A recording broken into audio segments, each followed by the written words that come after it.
Is this thing going? Okay, we're filming. Welcome back to episode 4 of Smack in the Sack. We're getting into it, people.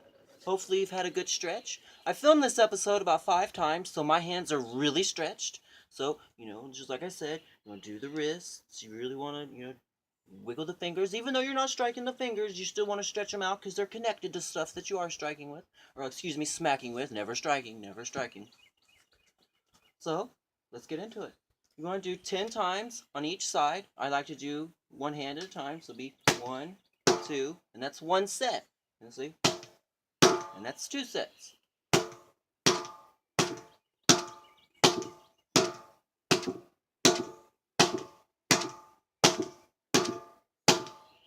And I might have lost count in there because I wasn't really paying attention. I was thinking about the last episode. I said rub your hands in a counterclockwise way. I meant clockwise, never counterclockwise. And that was what my mind was on. So let's get back into it while I got that out of the way.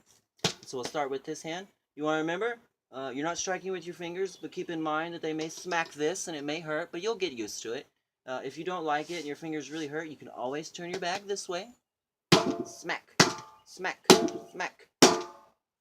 So you're smacking. Now I want to show you the difference between striking or hitting and smacking. So when you strike, everything is tense, rigid, and you have the likelihood that something will become damaged. When you strike, it's just not good. That's especially when you're starting off. That's not what you're doing.